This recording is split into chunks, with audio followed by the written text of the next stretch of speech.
चलिए, तो आज हम देखने वाले हैं कि डिस्टेंस जब पूछ ली जाती है कि भाई वो पर्सन अपने स्टार्टिंग जहाँ से उसने चलना शुरू किया था और जहाँ वो अब है इतना सब घूमने के बाद, उसके बीच का शॉर्टेस्ट पाथ बताओ, यानी कि डायरेक्ट सीधी डिस्टेंस बताओ। ठीक है, तो पहली चीज़ आपको ध्यान रखना है, आपको इस एंगल का पता है कि नहीं, राइट एंगल ट्राइंगल पता है कि नहीं? राइट एंगल ट्राइंगल कुछ ऐसा होता है, राइट एंगल ट्राइंगल। ठीक है, यहाँ पर इसका एक एंगल 90 डिग्री का होता है, इसीलिए इसे राइट एंगल ट्राइंगल बोला जाता है। ठीक है, तो आपको हमेशा क्या है, इसमें इस राइट एंगल ट्राइंगल का बहुत अच्छे से ध्यान रखना है। ठीक है, हालांकि मैं आपको कुछ शॉर्टकट्स ऐसे बताऊंगा कि आपको ज़रूरत नहीं पड़ेगी, बट फिर भी आपको क्या है, इसमें ये ध्यान रखना है कि जो 90 डिग्री से बिल्कुल सामने वाला होता है इसे हाइपोटेनस बोलते हैं, एच। ठीक है, और ये जिस पर बैठा हुआ है इसको बोलते हैं बेस। और ये जो यहाँ पर 90 डिग्री का एक बिल्कुल स्ट्रेट लाइन है, ठीक है, परपेंडिकुलर बोलते हैं इसको, पी। ठीक है, तो अब इसका जो होता है, एक थ्योरम आपने पढ़ी होगी, दैट इज़ पाइथागोरस थ्योरम। ठीक है, अब पाइथागोरस थ्योरम का क्या है, वो कहता है कि जो हाइपोटेनस का स्क्वायर होता है वो इक्वल होता है परपेंडिकुलर का स्क्वायर और प्लस बेस का स्क्वायर। यानी कि हाइपोटेनस का स्क्वायर करोगे तो ये बेचारा परपेंडिकुलर का अपना स्क्वायर करके भी इसके पास नहीं आ पाएगा और बेस अपना स्क्वायर करके भी इसके पास नहीं आएगा। इन दोनों को आपस में क्या करना पड़ेगा, समझौता करना पड़ेगा। यानी कि वो क्या बोलते हैं, संगठन, लाइक क्या बोलते हैं कि एक दूसरे को सपोर्ट करना पड़ेगा, प्लस करना पड़ेगा, तब जाके हाइपोटेनस के बराबर हो पाएंगे। ठीक है, क्लियर है? तो ये वाला जो इसमें थ्योरम है इसको बच्चे बहुत यूज़ करते हैं, बिकॉज क्वेश्चन ही एक राइट एंगल ट्राइंगल पे बनता है। ठीक है, तो इसे आपको ध्यान रखना है। हालांकि कुछ ऐसे शॉर्टकट्स मैं आपको बता दूंगा जिससे आपको ध्यान रखने की ज़रूरत नहीं पड़ेगी। ठीक है, तो चलिए क्वेश्चन देखते हैं। राहुल क्या करता है, walks in east direction for 3 meters. East direction में राहुल ने वॉक करी 3 meters. He turns left and walks for 4 meters. ठीक है, फाइंड आउट द शॉर्टेस्ट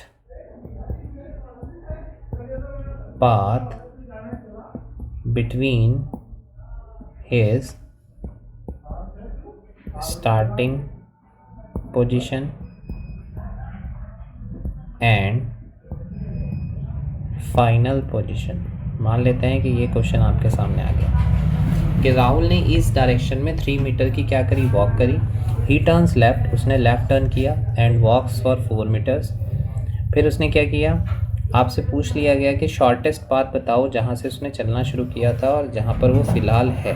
ठीक है, तो इस तरह के क्वेश्चंस जो हैं बहुत अच्छे से आते हैं। अभी मैंने आपको बताया कि राइट एंगल ट्राइंगल बहुत यूज़ होता है, अभी आपको पता चलेगा कैसे यूज़ हो रहा है। सपोज़ करते हैं कि वो यहाँ पर है, अब वो ईस्ट डायरेक्शन में चलने वाला है, तो अब आपको इतनी डायरेक्शंस की नॉलेज है बहुत अच्छे से कि ये ईस्ट है, ये वेस्ट है, और ये नॉर्थ है, और ये साउथ है। तो ईस्ट मतलब इधर की तरफ चला वो, और वो कितने मीटर चला है, कितने मीटर चला है बताओ? वो चला है 3 मीटर। कहाँ तक चला है?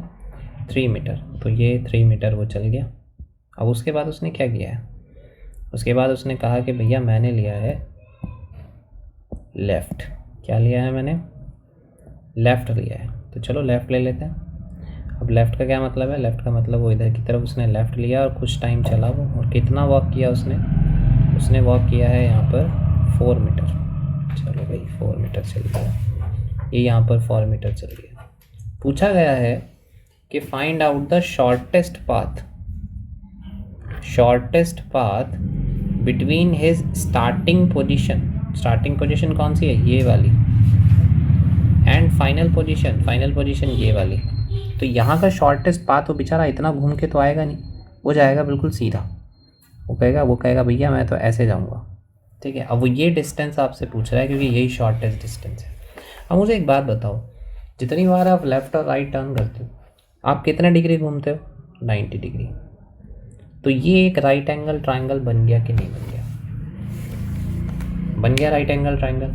तो अब इस राइट एंगल ट्राइंगल में आपको कौन सी चीज़ निकालनी है? देखो, एक राइट एंगल ट्राइंगल में मैंने आपको बताया था ये 90 डिग्री है, तो इसके बिल्कुल सामने वाला हाइपोटेनस होता है जिस पर ये बना हुआ है उसे बेस बी बोलते हैं, और जो ये बिल्कुल स्ट्रेट लाइन है इसे परपेंडिकुलर पी बोलते हैं। ठीक है। अब आपको पता है कि इसमें आप पाइथागोरस थ्योरम यूज़ कर सकते हो, यूजिंग पाइथागोरस थ्योरम। ठीक है। अब वो क्या थी? वो थी H square equal to P square plus B square. अब एच ही तो निकालना है हमें, ये यहाँ पर क्या है? ये एच ही तो है। तो H square equal to P का स्क्वायर यानी कि 4 का स्क्वायर, बी का स्क्वायर यानी कि ये 3 का स्क्वायर। तो ये आ गया H square equal to 16 plus 9, और यहाँ पर एच स्क्वायर की वैल्यू 16 प्लस 9 आ गई 25। अब अगर मैं इसे 25 को इधर ला के सॉल्व करता हूँ,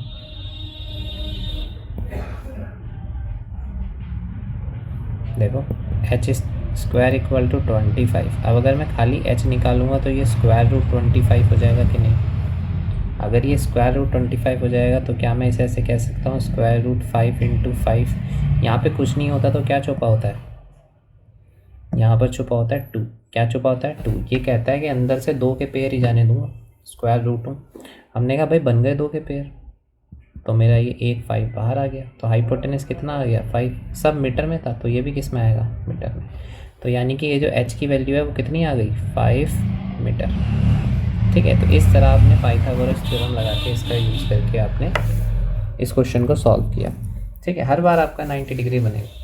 अब बात ये आती है कई बार क्या होता है, बहुत हो सकता है 10 मीटर चल रही, फिर 24 मीटर चल रहे, तो फिर आप ऐसे कैसे निकालोगे? देखो कुछ ऐसी प्रॉपर्टीज़ हैं राइट एंगल ट्राइंगल की जो डायरेक्ट इसमें यूज़ हो जाती हैं। ठीक है। आपको डायरेक्टली अगर आप उनको ध्यान रखोगे तो आपको पता चल जाएगा। जैसे ही आप देखोगे कि ये भैया 3 था, ये भैया 4 है, तो ये वाला 5 होगा। ये डायरेक्ट है, यही रिजल्ट आएगा, फाइनल है। 3 4 तो 5। तो ये डायमेंशंस होती हैं राइट एंगल ट्राइंगल की। जब ज्योमेट्री हम पढ़ेंगे तो मैं आपको बताऊंगा कि राइट एंगल ट्राइंगल को कंस्ट्रक्ट कैसे कर सकते हैं, ताकि इन प्रॉपर्टीज़ में आप ज़्यादा ना उलझो। लेकिन तब तक के लिए कुछ इंपॉर्टेंट प्रॉपर्टीज़ हैं जो मैं इसमें क्या करता हूँ, आपको लिखवा देता हूँ। ठीक है। जो आपको एक तरीके से याद ही रखनी है और याद ही कर लेना इनको, तो डायरेक्ट आपको क्वेश्चन मिल जाएगा। तो एकदम से आपको ये पाइथागोरस थ्योरम लगाने से आप थोड़ा बच जाओगे। जैसे कि हमारे पास कुछ इंपॉर्टेंट ट्रिपलेट्स हैं।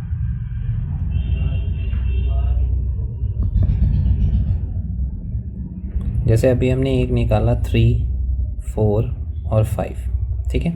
हमारा एक तरीके से बेस ये था, परपेंडिकुलर ये था, और हाइपोटेनस ये था। तो एक तरीके से 3 4 5 हो गया।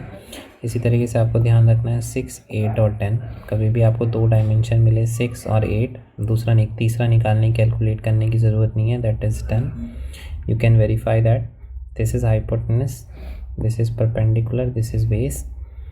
सो now h square equal to p square plus b square. Okay, h square is what? We don't know. P square, this is 8 square, and b square, that is 6 square. H square equal to 8 8 is 64, and then 6 6 36. H square equal to 100. H equal to square root 100. यहाँ पे क्या छुपा होता है? 2।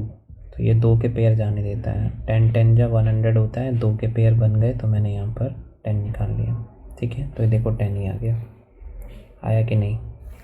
तो एक तरीके से आपको ये इंपॉर्टेंट ट्रिपलेट्स बहुत अच्छे से ध्यान रखना है। इसी तरीके से आता है 9 12 15 12 16 20 15 20 25 18 20 30 5 12 13 10 24 26 15 36 and 39 7 24 25 9 40 41 8, 12 और 15, ये आपको क्या करने हैं, इम्पॉर्टेंट है, ये आपको एक तरीके से बहुत अच्छे से याद कर लेने हैं, ठीक है। आप इसमें थोड़ा सा, और वही बात है कि आपका एग्ज़ाम में आपको अपना टाइम बचाना है, तो पाइथागोरस थ्योरम ना यूज़ करके, क्योंकि इन्हीं में से ये काफ़ी इंपॉर्टेंट ट्रिपलेट्स हैं, इसी में से क्वेश्चन बन जाता है, तो आपको डायरेक्ट ये क्या करना है, याद करना है। फर्दर ये आपके और भी काम आने वाले हैं, आगे आपका जो ज्योमेट्री चैप्टर है उसमें आने वाले हैं, ठीक है। तो जो मैथ्स के आपके चलेंगे कई चैप्टर, उसमें बहुत ज़रूरत है इनकी, तो इसलिए ये याद आपको करने ही करने हैं, ये चीज़ आपको बहुत अच्छे से अपने दिमाग में डाल देना है, ठीक है। चलिए अब चलते हैं। एक आता है हमारे इसी रीजनिंग चैप्टर में शैडो वाले क्वेश्चन, जिनमें शैडो बनती है, ठीक है। हम मूव करते हैं उन शैडो वाले क्वेश्चन की तरफ।